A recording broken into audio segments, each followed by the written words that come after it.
भ्रमजाल में फंसी सेना भर्ती की अग्निपथ योजना को लेकर विरोध जारी है, तो सरकार की ओर से अग्निवीरों के लिए सौगातों में भी कोई कमी नहीं है। अग्निवीरों के भविष्य की चिंता को खत्म करने के लिए गृह मंत्रालय के बाद अब रक्षा मंत्रालय ने भी बड़ी पहल की है। हम आपको बता रहे हैं कि आखिर किस अफवाह के कारण युवाओं का गुस्सा फूटा है और क्या है हकीकत। अग्निपथ पर आक्रोश का सच।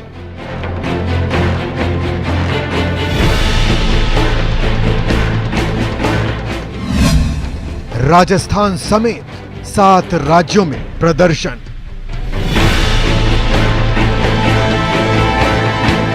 सेना में भर्ती की नई योजना अग्निपथ को लेकर के जो गलतफहमी युवाओं में पैदा हुई, उसको लेकर के देश भर के युवाओं में आक्रोश फैल गया। राजस्थान के भी कई शहरों में यह आक्रोश देखने को मिला। दरअसल कोरोना के दौरान 2 साल से सेना में भर्ती जो प्रक्रिया है वो रुकी हुई थी। जब नए नियमों के साथ में भर्ती प्रक्रिया फिर से शुरू की गई तो गलतफहमी की वजह से युवाओं के अंदर आक्रोश फैल गया। फिलहाल सरकार ने युवाओं के हित में हालात को देखते हुए कुछ तब्दीली की है और जो अधिकतम आयु है वो भर्ती के लिए वो 21 से बढ़ाकर के 23 कर दी है। युवाओं के भविष्य को ध्यान में रखते हुए और उनके प्रति संवेदनशीलता दिखाते हुए प्रधानमंत्री जी के अनुमोदन पर सरकार ने फैसला किया है कि अग्निवीरों की भर्ती की आयु सीमा को इस बार बढ़ाकर 21 से 23 वर्ष कर दिया जाए। यह वन टाइम रिलैक्सेशन दिया गया है।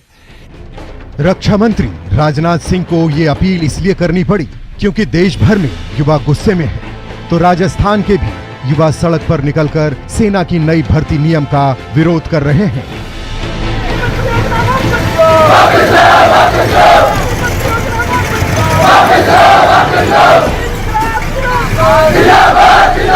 सरकार को चेताना चाहते हैं कि एक छोटी सी चिंगारी के रूप में विद्यार्थियों ने काम करे। यदि समय रहते हुए इन विद्यार्थियों की मांगों को नहीं माना गया तो ये विद्यार्थी एक उग्र आंदोलन के लिए तैयार रहेंगे। जिन बच्चों ने 4-5 साल से लगातार इसमें तैयारी कर रहे हैं, वो फिजिकल फिट है, वो मेडिकली फिट है, उनकी परीक्षाएं बाकी थी और एकदम गवर्नमेंट ने ये एक आदेश निकाल दिया कि इनकी परीक्षाएं रद्द है। ये लड़के कौन जाएंगे? कई जगह लड़कों ने सुसाइड किया है। सरकार को टीओडी अगर लाना था तो भर्ती क्यों करवाई? अगर उनको ये सिस्टम लाना था तो भर्ती क्यों करवाई? हमारी मेहनत वापस ला सकते हैं क्या? वो हमने जो मेहनत की वो लौटा सकते हैं क्या? जो हमारे गरीब माँ बाप का पैसा खर्चा 1.5-2 साल में वो लौटा सकते हैं क्या? वो ये तो हुआ युवाओं की नाराजगी, लेकिन हम आपको बता रहे हैं कि अग्निपथ को लेकर क्या कुछ है आम युवाओं के बीच अफवाह और क्या है इसकी हकीकत। पहली अफवाह ये है कि अग्निवीर समाज के लिए खतरा हो जाएंगे, लेकिन सच ये है कि अग्निवीर हमेशा देश के प्रति समर्पित रहेंगे। दूसरी अफवाह ये है कि इस प्रक्रिया में युवाओं के लिए अवसर कम होंगे, लेकिन सच ये है कि इस प्रक्रिया में युवाओं के लिए अवसर बढ़ेंगे। एक अफवाह ये है कि इसका सेना के कार्य क्षमता पर असर होगा, लेकिन सच ये है कि कई दूसरे देशों में ये सिस्टम लागू है और वहां ये सफल भी रहा है। अफवाह ये भी है कि अपनी सेवा अवधि पूरी करने के बाद अग्निवीर समाज के लिए खतरा बन सकते हैं, लेकिन सच ये है कि सेना से रिटायर होने वाले समाज के रक्षक होते हैं। जो सबसे बड़ी अफवाह है वो ये कि अग्निवीरों का भविष्य और सुरक्षित है, लेकिन सच ये है कि इन्हें सीएपीएफ और पुलिस भर्ती में प्राथमिकता मिलेगी। और यही वजह है कि युवाओं के विरोध को देखते हुए army chief general Manoj Pande और भारतीय वायुसेना प्रमुख वीआर चौधरी ने भी युवाओं को गुमराह न होने की अपील की। उनको ये स्कीम के बारे में पूरी तरह अभी तक जानकारी सही तरह से मिली नहीं है। एक बार ये समझ जाएंगे पूरे स्कीम के बारे में तो उन्हें विश्वास होगा कि यह स्कीम न सिर्फ युवाओं के लिए बल्कि राष्ट्र और भारतीय थल सेना तीनों के लिए फायदेमंद और जरूरी है। उम्र की अपर एज लिमिट 23 साल कर दी गई है। इस चेंज से नौजवानों को फायदा होगा। मुझे भरोसा है कि युवा बड़ी संख्या में भर्ती के लिए अप्लाई करेंगे। वायुसेना की भर्ती प्रक्रिया 24 जून से आरंभ होगी। सवाल ये भी है कि आखिर इन राज्यों में क्यों हो रहे हैं विरोध। दरअसल जिन राज्यों में ये विरोध प्रदर्शन ज्यादा हो रहे हैं वहां सबसे ज्यादा सेना में भर्ती होती है। रक्षा मंत्री राजनाथ सिंह ने एक सवाल के जवाब में राज्यसभा में बताया था कि भारत की तीनों सेना में मौजूदा वक्त में 13,40,000 जवान हैं। जिनमें से सबसे ज्यादा 2,18,000 से ज्यादा जवान यूपी से आते हैं। भारतीय सेना में जवान भेजने में बिहार दूसरे स्थान पर है, जहां की 1,04,000 सेना में है। भारतीय सेना में राजस्थान का 8% योगदान है। अभी यहां के करीब 1,03,300 सैनिक हैं। चौथे स्थान पर महाराष्ट्र का नंबर आता है, जहां के कुल 93,900 भारतीय सेना में हैं। तो पंजाब का स्थान 5वां है, जहां के 93,400 जवान भारतीय सेना में हैं।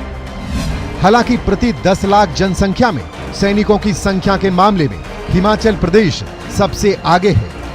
हिमाचल प्रदेश में प्रति 10 लाख आबादी पर 402 सैनिक हैं। उत्तराखंड में प्रति 10 लाख की आबादी पर 271 जवान हैं। पंजाब में यह संख्या प्रति 10 लाख पर 174 और हरियाणा में 122 है, जबकि राजस्थान में प्रति 10 लाख की आबादी पर 57 सैनिक हैं। अग्निपथ योजना को लेकर सियासी दलों की राय भी अलग अलग है। जहां बीजेपी के नेता इस योजना का समर्थन कर रहे हैं, तो कांग्रेस समेत कई विपक्षी दल इस योजना को भारतीय सेना और युवाओं के लिए नुकसानदायक बता रहे हैं। देश के प्रधानमंत्री ने जो अग्निपथ योजना के तहत अग्निवीरों की जो संविदा के ऊपर भर्ती करने का जो ऐलान केंद्र की सरकार के द्वारा किया गया है, ये तो सारी हदें पार कर गए। शहीद हो जाते हैं, हंसते हंसते अपनी जान कुर्बान कर देते हैं। उनके साथ भी बहुत बड़ा धोखा देश के प्रधानमंत्री जी ने और केंद्र की सरकार ने किया है। तो मुझे लगता है कि नौजवानों को किसी तरीके से गुमराह होने की, किसी तरीके से भ्रम में आने की आवश्यकता नहीं है। इतने बड़े लोकतंत्र की इतनी बड़ी सरकार ने, इतनी बड़ी सेना ने यदि कोई निर्णय किया है तो उनके हक का ही किया है। हमें पूरा भरोसा है कि जब इसकी सच्चाई समझेंगे, ये सच्चाई जनता के कार्य नौजवानों के समझ में आएगी, तो इसका सारा भ्रम दूर हो जाएगा। और ये मैं कह सकता हूं कि निश्चित रूप से नौजवानों के लिए एक अभिनव योजना है। ये एक ऐसी लाइन अग्निवीर के रूप में 4 साल की पोस्टिंग देकर के उसको एक तरह से एक अच्छे सैनिक के रूप में तैयार करने का प्रशिक्षण का समय भी हो जाएगा, उसकी कुछ तैयारी भी हो जाएगी। और वहाँ जो तैयार होंगे वो बच्चे अन्य राज्यों में जहाँ भी पुलिस से लेकर के मिलिट्री के बाकी जितने भाग वैकेंसियाँ निकलेगी, उसमें सेलेक्ट होने के लिए वो बच्चा बहुत ही अच्छा, उपयोगी और उसके लिए लायक मिलेगा। अब आपको बताते हैं कि क्या है अग्निपथ स्कीम, जिस पर विरोध जारी है। थल सेना, नौसेना और वायुसेना में सैनिकों की भर्ती के लिए अग्निपथ योजना। अग्निवीरों की भर्ती 4 साल के लिए होगी। योजना के तहत भर्ती होने वाले 75% सैनिक 4 साल बाद रिलीज होंगे। 25% को तीनों सेनाएं रिटेन करेंगी। सेना में रिटेन रहने के लिए अग्निवीरों को आवेदन करना होगा और टेस्ट से गुजरना होगा। भारतीय सेना में अग्निपथ स्कीम के तहत भर्ती होगी। मौजूदा मेडिकल और फिजिकल नियमों के तहत चयन होगा। 17 साल 5 महीने से 23 साल तक के युवा इसके लिए आवेदन कर सकेंगे। 10वीं और 12वीं पास कर चुके युवा आवेदन कर सकते हैं। पहले साल सालाना पैकेज 4,76,000 का होगा। चौथे साल तक पैकेज 6,92,000 तक का हो जाएगा। रिस्क और कठिनाई के आधार पर बाकी अलाउंस मिलते रहेंगे। सैलरी में से 30% योगदान अग्निवीर करेंगे, उतना ही सरकार करेगी। 4 साल पूरे होने के बाद करीब 11,70,000 रुपए मिलेंगे। इसमें इनकम टैक्स में छूट भी मिलेगी। कई जानकारों के मुताबिक अग्निपथ स्कीम देश के युवाओं और देश को सुरक्षा देने के लिए बेहतरीन है, क्योंकि इससे न सिर्फ देश की सेना में हमेशा युवा सैनिक आते रहेंगे, बल्कि इस स्कीम के तहत ज्यादा युवाओं को रोजगार मिल सकेगा। ऐसी उम्र में जब आप पड़ोस देखिए, आपके सभी 24 साल के युवा साथी वही होंगे और उनमें से किसी के पास तकरीबन 20 लाख का पैकेज, साथ साथ पुलिस, सीआरपीएफ, स्टेट की पुलिस फोर्सेस, बीएसएफ में जाने का एक प्राथमिकता का अवसर, आगे पढ़ाई के लिए ब्रिजिंग के कोर्सेज, ये सारे उपलब्ध होंगे। बहरहाल देश भर में विरोध के बीच सरकार अग्निपथ के जरिए सेना में भर्ती की इस नई प्रक्रिया को आगे बढ़ाने में लगी हुई है। देश के रक्षा मंत्री ने भी देश के युवाओं से अपील की है कि वो अफवाहों से दूर रहकर अपने स्वर्णिम भविष्य के लिए इस प्रक्रिया से जुड़ें। राजस्थान जैसे राज्य के लिए अगर देखा जाए तो अग्निपथ स्कीम इसलिए भी खास है क्योंकि राजस्थान देश भर के अंदर उन तीसरे नंबर के राज्यों में आता है जो सबसे ज़्यादा जवानों को सेना में भर्ती के लिए भेजते हैं। राजस्थान के शूरवीरों की धरती में सेना की भर्ती सिर्फ और सिर्फ नौकरी पाने का एक जरिया नहीं है, बल्कि सामाजिक सम्मान पाने का भी एक जरिया है, जो कि यहाँ के लिए बहुत मायने रखता है। कैमरा पर्सन दिलीप चेची के साथ में अरबाज अहमद, न्यूज़ 18 के लिए जयपुर से। राहुल गांधी से ईडी की पूछताछ से कांग्रेस का गुस्सा चरम पर है। दिल्ली में ज्यों-ज्यों राहुल गांधी से ईडी के सवालों की संख्या बढ़ती गई, दिल्ली से लेकर पूरे देश में कांग्रेस का प्रदर्शन बढ़ता गया। राजस्थान के सीएम से लेकर सभी मंत्री और कांग्रेस कार्यकर्ता सड़क पर उतरे। आखिर क्या है राहुल पर आरोप और क्या वाकई केंद्र सरकार पर कांग्रेस के आरोपों में दम है? देखिए ये रिपोर्ट।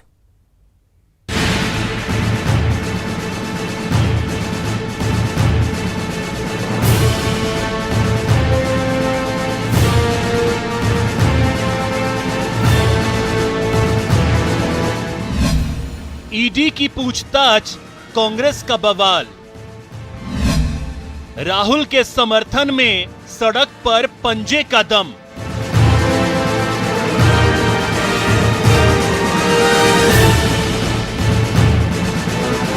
कई सालों बाद दिल्ली से राजस्थान और यूपी से तमिलनाडु तक कांग्रेस सड़क पर उतरी और विरोध जताया।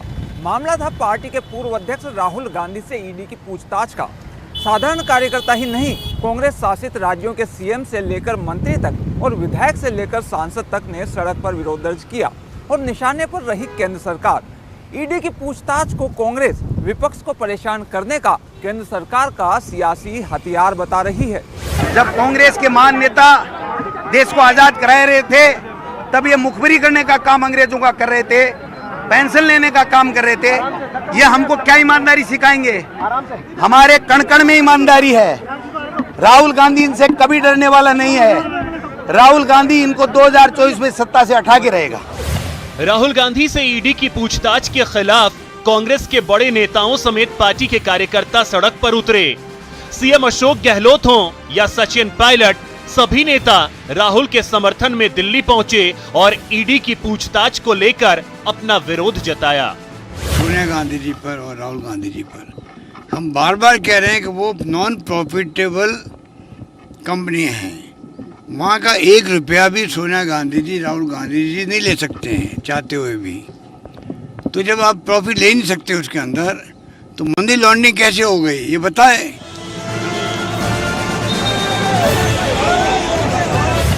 सिर्फ दिल्ली ही नहीं, राजस्थान समेत कांग्रेस कार्यकर्ता अलग अलग राज्यों में सड़क पर उतरे। पार्टी ने इसे सत्याग्रह का नाम दिया है और बड़े पैमाने पर कार्यकर्ताओं ने अपनी गिरफ्तारी दी।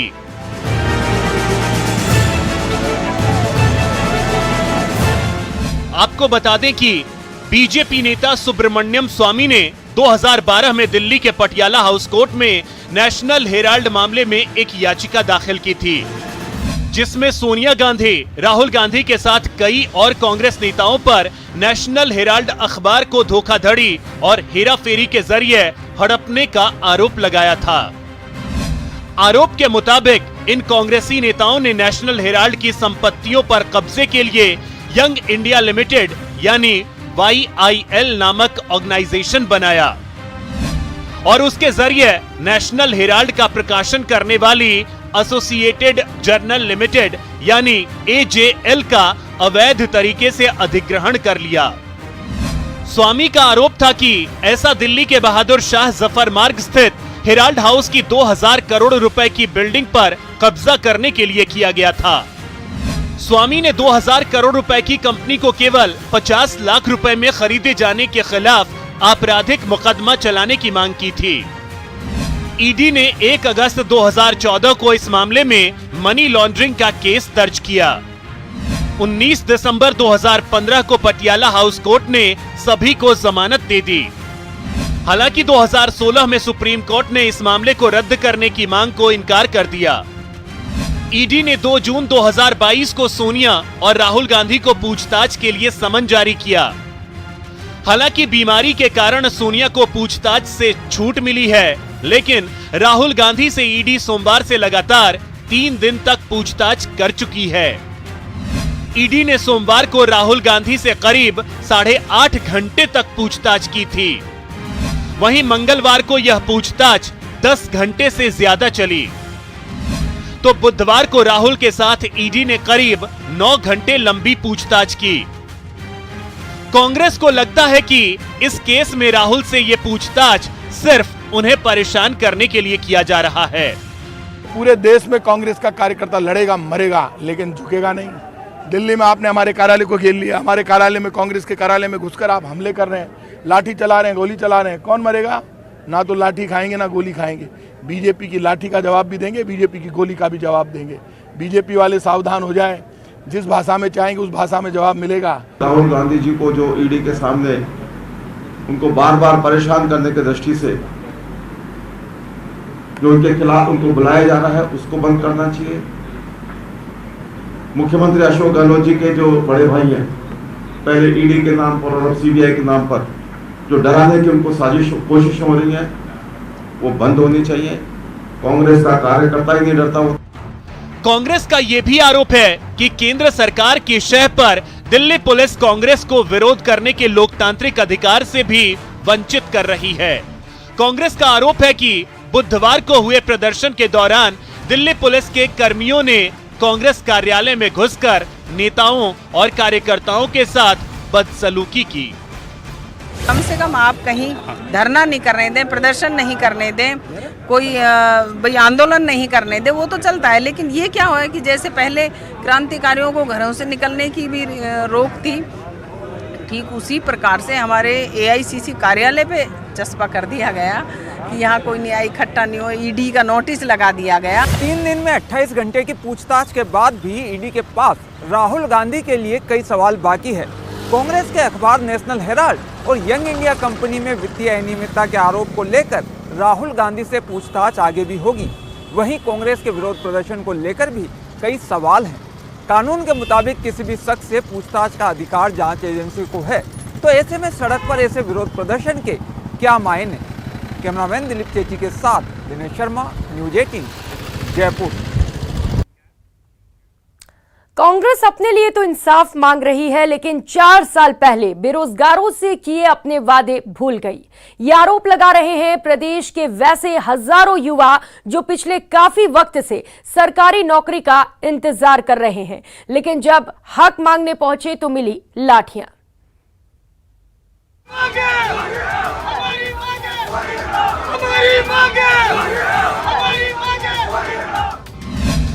सड़क पर बेरोजगारों का गुस्सा। कोई बात ही करने के लिए तैयार नहीं है, फोन उठाने के लिए तैयार नहीं है। लॉलीपॉप देना हो, समझौता करना हो तो बुला लेते हैं। लखनऊ समझौता हुआ, पहले रात को लेकर समझौता हुआ 2021 में, और अब 3 बार वार्ता मंत्री से सुना ही नहीं। यहाँ पे बोले क्या करेंगे कागजों का। सरकार की वादा खिलाफी से नाराजगी। 144 और 183 धारा क्या कहती है, और नाम देखिएगा, शर्म आनी चाहिए। अरे शर्म आनी चाहिए, जिन्होंने नाम लिखा है ये वो नाम है जिनका बेरोजगारों को गुमराह किया है। वार्ता की बात करते हो ना, वार्ता के नाम पर हमसे नाम लिए गए हैं कि जो भर्ती का है वार्ता के लिए नाम लिखाओ, और जिनका नाम लिखवा दिया उनके ऊपर आपने मुकदमा कर दिया। और दिल्ली में जाकर अंतरात्मा की बात करते हो, आपकी अंतरात्मा कितनी मरी हुई है ना, वो 2023 में इंतजार करना। साल 2018 के चुनाव में राजस्थान की कांग्रेस सरकार ने युवाओं से रोजगार को लेकर के बड़े बड़े वादे किए, लेकिन 3.5 साल का वक्त गुजरने के बाद भी जब युवाओं की मांग पर कोई काम नहीं हुआ तो युवाओं का गुस्सा फूट पड़ा। युवा बेरोजगारों ने पीसीसी का घेराव किया और राजस्थान की वो कांग्रेस सरकार जो लगातार केंद्र को हर मुद्दे पर कोसती है, उस राजस्थान की कांग्रेस सरकार ने युवा बेरोजगारों पर लाठियां चलाने से भी कोई परहेज नहीं किया। हमने यहाँ समर्थन दिया था, हजारों की संख्या में यहाँ कांग्रेस को समर्थन दिया था, हमारा अधिकार है। और दूसरी बात, ये मुकदमा दर्ज करके क्या तानाशाही सिद्ध कर रहे हैं? क्या दिल्ली में किसी के खिलाफ मुकदमा दर्ज हुआ? उनको हिरासत में लेकर छोड़ दिया, तो मुकदमा दर्ज किया गया 2 धाराओं में। क्या हमने न रोड जाम किया, न हमारे पास हथियार थे? तो इसका जवाब दे। सरकार के तमाम वादों और समझौतों के बाद प्रदेश भर के बेरोजगार 13 जून से जयपुर में शहीद स्मारक पर धरना देने जुटे। सुनवाई न होता देखकर गुरुवार को जब युवा बेरोजगार पीसीसी पहुंचे तो उनकी बात सुनने के लिए सरकार का नुमाइंदा नहीं बल्कि पुलिस तैयार थी, जिसने हक मांग रहे युवाओं पर जमकर लाठी बरसाई तो कईयों को जेल में डाल दिया। राजस्थान के अंदर कांग्रेस की सरकार आने से पहले इस बात का वादा किया गया था कि बेरोजगारी की तमाम मांगों को हम मानने के लिए तैयार हैं और बेरोजगारों के साथ सरकार हमेशा खड़ी रहेगी और उनकी मांगों के ऊपर सहानुभूतिपूर्वक विचार करके उनका समाधान करने का प्रयत्न करेगी। लेकिन 3.5 साल बीत जाने के बाद जब बेरोजगार अपनी मांगों के मनवाने के लिए और अपनी मांगों को लोकतांत्रिक तरीके से रखने के लिए कई दिनों से आंदोलित है, सरकार उनकी मांगों को मानने के बजाय उनके ऊपर लाठियां बरसाने का काम कर रही है, उनको थानों में गिरफ्तारी करने का काम कर रही है। राजस्थान की कांग्रेस सरकार युवा साथियों को रोजगार देने के लिए कृत संकल्पित है और इसी प्रतिबद्धता के चलते हुए कांग्रेस सरकार ने प्रति वर्ष करीब 1 लाख नौकरियां निकाली हैं और आज भी आप देखें 80,000 करीब वैकेंसीज का कैलेंडर जारी है, जिसके तहत हर सप्ताह वैकेंसीज को लेकर के युवा एग्जाम दे रहे हैं और भर्तियां पा रहे हैं। युवा बेरोजगारों का आरोप है कि चुनाव से पहले युवाओं को भरोसा दिया गया था, लेकिन इसके बाद सरकार अपने वादों से मुकर गई। जहाँ समर्थन दिया था वही अब उसी चौखट पे आए हैं। यहाँ बैठ के समर्थन दिया था, वो वीडियो फोटो और सब पुलिस प्रशासन को और मीडिया को सबको पता है, यहाँ हमने समर्थन दिया था और वही आए हैं कि हमने समर्थन लेके हमें क्यों लूट रहे हो। आज बेरोजगार रो रहा है, 2012-13 की लंबित भर्तियां है, लिखित समझौता अधूरे है। कभी बजट की घोषणा है, पहले बजट में कहा टेक्निकल हेल्पर 6000 पदों पर निकालेंगे, जूनियर अकाउंटेंट को सीएटी में डाल दिया, उसको बाहर निकले, रेडियोग्राफर, लेफ्टिनेंट, ईसीजी, पंचायत राज, एलडीसी, पंचायत राज, जैन 2012 और स्कूल व्याख्याता, इतने वादे हैं सारे अधूरे। अब कह रहे 1.5 लाख लोगों को नौकरियां देंगे, अरे पहले वाले वादे तो पूरे कर दो। 30 साल के ये तमाम बेरोजगार जो है पूरे राजस्थान से, इनकी संख्या लाखों में है, लेकिन राजस्थान का बेरोजगार सरकार से न्याय मांग रहा है, सरकार को अपना वादा याद दिला रहा है कि ईसीजी टेक्नीशियन की भर्ती करो, कनिष्ठ लेखाकार, तहसील राजस्व लेखाकार सीईटी से बाहर करो। ये तमाम अलग अलग जो मांगे हैं, पहले ये मांगे 4 सूत्रीय थी, अब ये मांगे 8 सूत्रीय हो गई है। 2013 में पहली भर्ती आई थी, आज 9 साल हो गए भर्ती को आए, फिर भी आज उसको विज्ञप्ति डाले जनवरी में आ गई थी, फिर भी ये सितंबर में डाल दिए थे। उसके हिसाब से हमने कोचिंग ज्वाइन कर ली थी कम इस खास पेशकश में फिलहाल इतना ही। मुझे दीजिए इजाजत, नमस्कार।